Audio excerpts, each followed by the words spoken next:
I just wanted to have you on today to talk to you about, I'm doing the 10 things that I wish I knew before starting nurse practitioner school. Mhm. So I think my viewers are getting a little bit tired of my opinion. So I said, let me bring on some other experts. So that is why we're having you on today. And I just want to introduce you and let my viewers know who you are and ask you a couple questions. So how do Okay, you feel about that? that sounds great. Okay, good.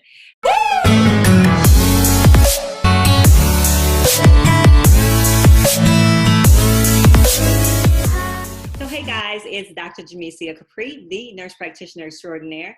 And if you're new to my channel, welcome, welcome, welcome. Today we have a special guest for you. I want to continue on the series that I've been doing about the 10 things that I wish I knew before going to nurse practitioner school. We have Dr. Terry Schmidt with us today. She is a family nurse practitioner. She is board certified. She has her PhD in nursing, as well as she's a fellow at the American Academy of Nurses. So welcome, Dr. Smith. How are you? I'm doing well. How are you? Thank you for the introduction. I am wonderful. So as you know, because you are a subscriber to my channel, so thank you.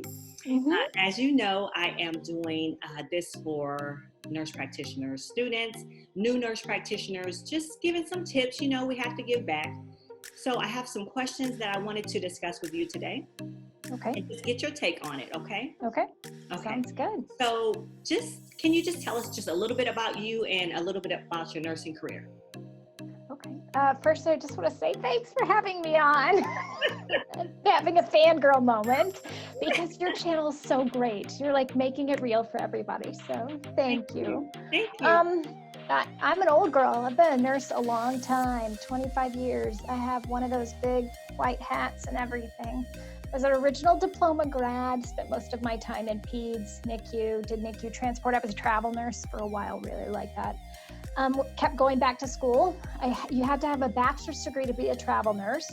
So that was the prompter from moving from a diploma degree to that. And then came back and settled and was a school nurse for a very brief period of time. Oh, I don't think I knew Hard that. to, yeah, I was a school nurse. I always knew I would go back to school, really like clinical, but the school nursing job was one of the most difficult nursing jobs I ever had because you're by yourself and you're doing primary care, which is, now what we learn. You're checking ears, you're checking throats, you're checking for lice, you're giving advice, and you're kind of managing the whole health. You're doing public health at the same time. And what I found in that, even in a suburban area, was we had a lot of people with no healthcare access. And I thought, I could go back to school and do this. I could do this thing. So I applied, went back to nurse practitioner school and got a master's degree at the same place I got my BSN. Which is where? Missouri State Okay. University. And I just loved it. I picked a program that I knew was well balanced. I had to have epidemiology. I had to have research. Back in the day, back then we had comps even. So we took comps in that master's program and did a thesis, the big 5-chapter. Yes. Yeah, that's how old I am. I don't know if they're doing that anymore. I do the same thing in my program. Yeah, but I learned a lot because you know what? Then it prepared me for doctoral school. I was way ahead of the 8 ball. So that was fantastic and made a lot of really great connections, had both nurse practitioners and physicians as preceptors, did some rural health. And so one of the places I worked was in a rural health, a family nurse practitioner owned clinic. And there were only 2 in the entire state. So I got to do clinical rotation there. And when I was done, she hired me. So I continued with her. Yeah, so I worked all by myself out and I saw a lot of people without insurance, particularly then. So a lot of waitresses, truck drivers, farmers, and once you had one pre-existing condition, they couldn't get health insurance. Okay. So we saw a big population of that and a lot of Medicaid and Medicare because no one else would take the adult Medicaid patients. So her practice was booming out in the middle of nowhere. Did that, worked pediatric urgent care. So you always have 2 or 3 jobs. That's what we do, right? What we do. And the local nursing school I graduated from was like, you should take a clinical group. And so I'm like, okay, I'll help you out. Because who doesn't need a 3rd job And that's how I ended up teaching. So let me ask you this. Mm-hmm. I want to back up, and I love that you're giving us that full story. I've given you everything. but what was nurse practitioner school like? What was it like? How did you, Yeah. like, you know what I'm saying? Like, what was it like?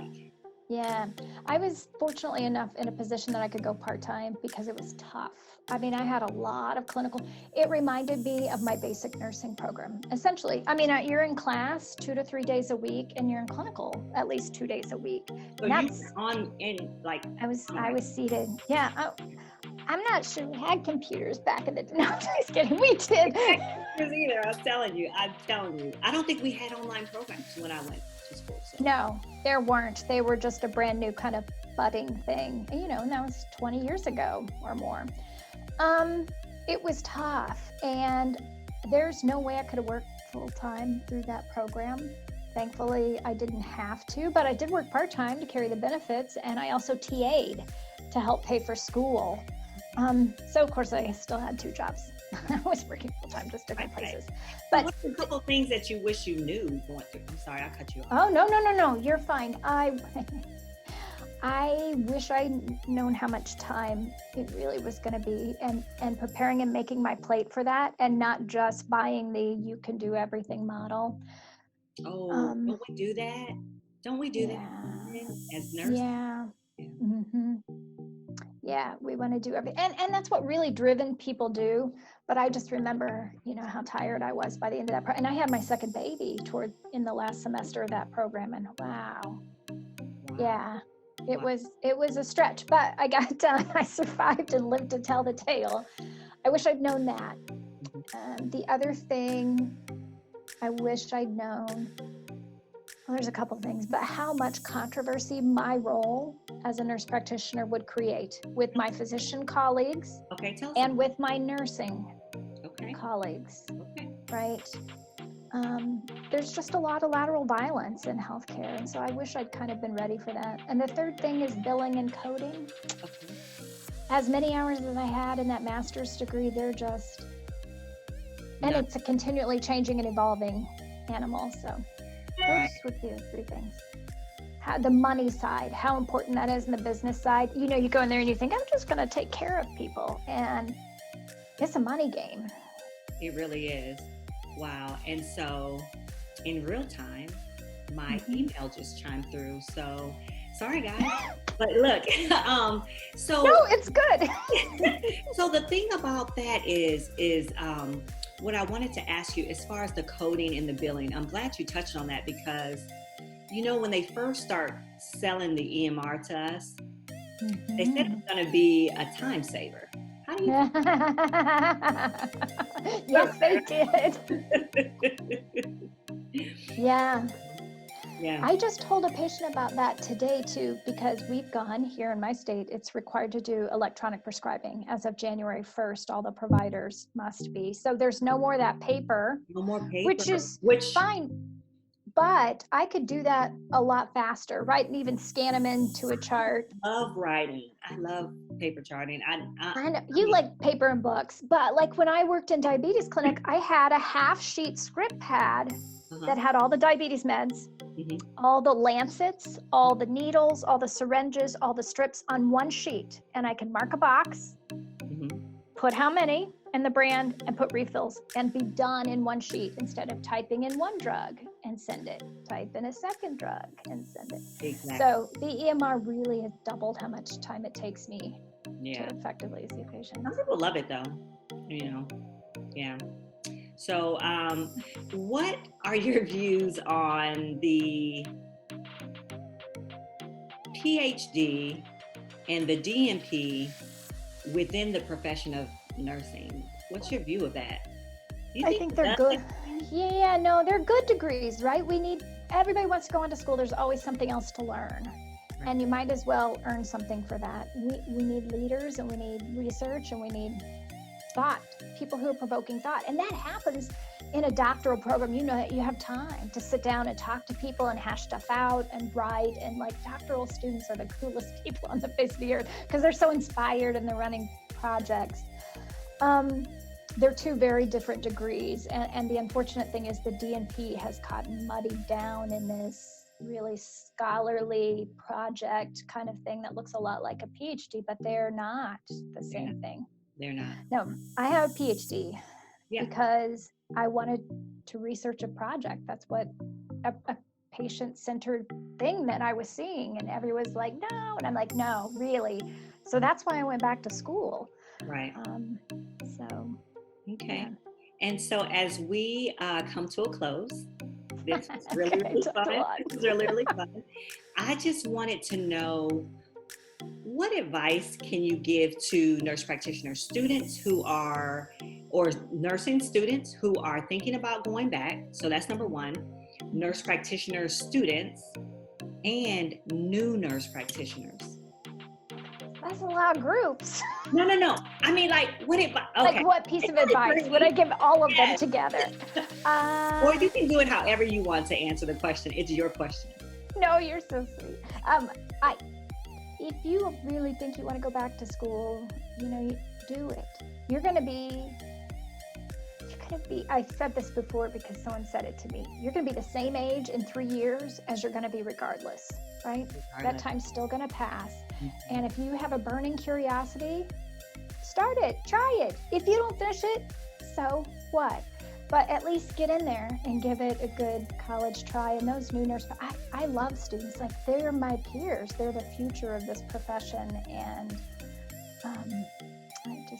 everybody needs to go back to school. But I'm an educator. I know, right? Yeah, me too. I'm like, hey, if there's more school, I'm going to do it. But listen, so that was good. But I want to get to, I guess, really that. And because I look at you as one of my mentors. And you're one of my mentors. We just mentoring each other. But no, that's right. What I think what I want to get to from you, I want to pull out of you, is that new nurse practitioner. What do you have for that new nurse practitioner? What's your advice? And then we'll close it out. Be confident in who you are. Bring your history with you, but ask for help.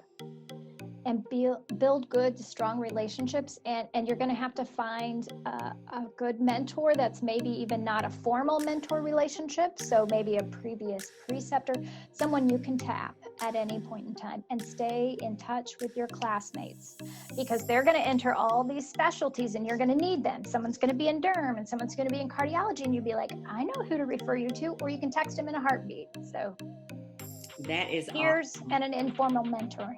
Definitely. That is awesome. So thank you so much, Dr. Smith, for being here today for us. And we just really enjoyed talking to you today. And so, guys, if you like this content, please leave me some comments down below and subscribe to my channel if you like.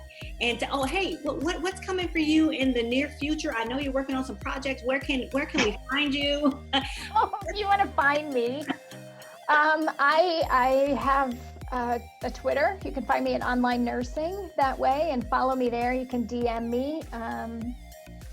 That's really, I have a blog, but I need to be writing more. I'm going to write an article with my friend Jemecia. So be looking for that. Oh, and sometimes there's NP Chat on Tuesday nights on Twitter. Okay. It's run by a group called NP Chat. Mm-hmm. So definitely check that out, because they talk about timely topics. It is at 9 p.m. Eastern. So 8 Central, so check out NP Chat. It's a good place to be. And join AANP, and I'll see you around there. Okay. Thank you so much for being with us. Thank you, guys. Take care.